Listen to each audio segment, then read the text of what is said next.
The Orange Lilies project is it's a year-long project which has been funded by the Heritage Lottery Fund to really explore the lives of the Orange Lilies, better known as the Royal Sussex Regiment. The Orange Lilies were their sort of regimental insignia, and to find out really what happened to them during the Battle of the Somme, and a battle that took place on the eve of that, which was called the Battle of Boar's Head, taking place on the 30th of June 1916. But what we also wanted to do was really draw parallels with what was happening back in Brighton and Hove at the time.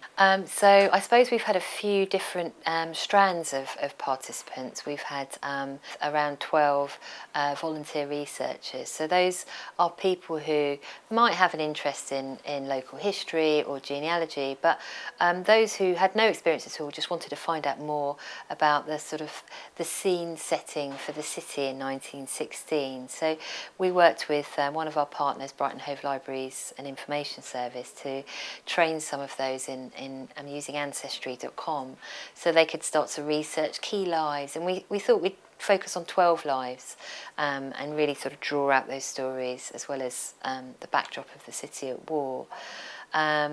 We wanted to be able to engage our participants, and really the way to do that is to offer outings to places of particular significance and relevance, and then a series of events that are just generally community heritage days open to the public.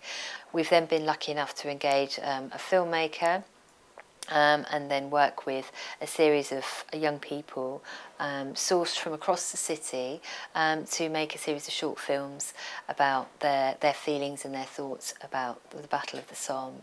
And some of those have come along to screenings at the local cinema, the Duke of York's, to watch the actual film of the Battle of the Somme, which is something that another one of our partners, Gateways to the First World War, put on.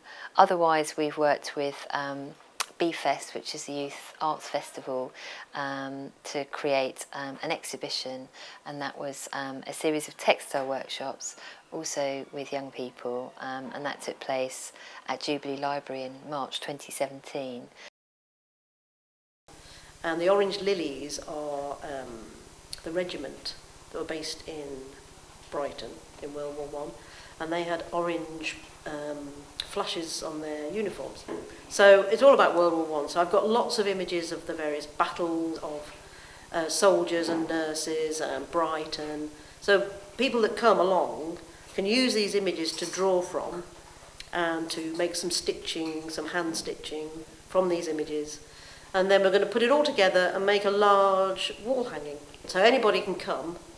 So we've had a nice mixture of, we particularly had quite a few boys, which is nice.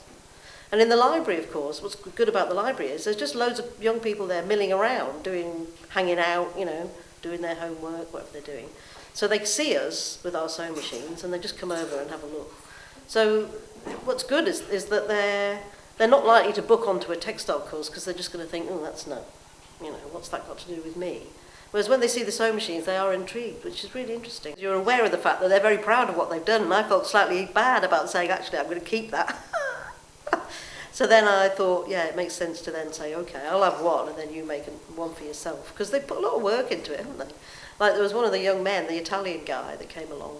So anyway, he wanted to have a go. So he did what I wanted him to do, which actually was drawing some lilies to go on the finished piece. And then he said, can I do a piece for my girlfriend? So he did this little piece for his girlfriend, in which he wrote something like, I love you in Italian. And it was really sweet. He wrote these letters. And he was really pleased with himself, because it did look really nice. There's two boys, one who's been to every session, come back every time to have another go. And he's got, his mum's been and got him a second-hand sewing machine, so he can carry on having, playing around at home. Which is really, that's what you want, isn't it? You want everybody to go away and carry on, So we decided to create a website really because we wanted a lasting digital legacy of the project.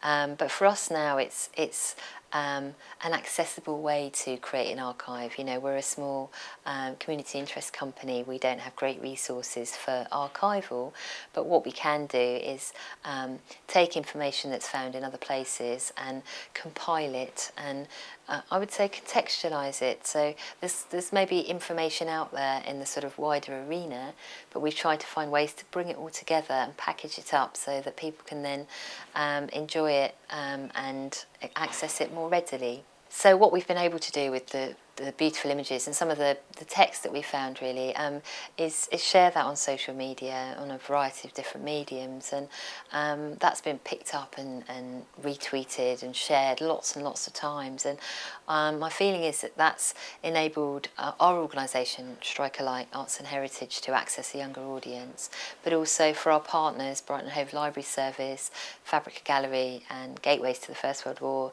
to work with younger people, but also that young people themselves have been able to just sort of dip in and out of the project in a way that's maybe more manageable for them and more readily accessible for them too. And I guess, you know, when we formed this project, we really wanted to make sure that it was something that would be of interest and relevance to younger people, and trying to find more digital ways to do that. So hopefully we've succeeded in that sense. We're also organising a big event for the 30th of June 2017, which will take place at Jubilee Library in Brighton. And that will have lots of different speakers and again be an event that's a sort of community heritage a day open to everyone. And latterly, that same day, there'll also be an unveiling of a new memorial about the Battle of Boar's Head to commemorate Brighton and Hove men who died at that particular event, because there hasn't been that before. And that's something that's been put together by Brighton Museum, and I think it's kind of a good time, and it's a good way to end our project actually, to have found a way to create that memorial. But I mean, obviously all of this will be logged on the Orange Lilies website. So we're teasing out these lives and uploading all of that information, photos, birth certificates, family reminiscences, anecdotes, and then just sort of background information about the city in 1916 at the same time. And it's a lovely looking website. We're really proud of it, and it's really starting to grow and develop. And we really hope that it's going to be a lasting legacy for that particular period in the city. Part of the plan when we started the project was to run a series of 16 public events, engage around 20 young people and work with 250 participants. And it's been a resounding success in that sense really. And for us, you know, through a set of postcards, through the website, through our public events, through training for young people and volunteers, I really hope that we've managed to, leave a positive mark that people can then go forward in their chosen careers, or, you know, with a certain kind of knowledge learned from participating in a project like this. I think for us as well, as a small organisation, Striker Light, you know, it's very much about working in partnership with different organisations in the city and across the region. And a project like this really enables us to work well in partnership with these organisations. So Gateways to the First World War, Brighton Hove Library Service and Fabrica Gallery. It means that we can expand our remit, we can work beyond our own fiscal reach, we can we can generate in-kind support, we can offer greater expertise and link into a greater body of talent than we otherwise would be able to. So it's fantastic for us as an organisation. I think it's great for the other partnership organisations too.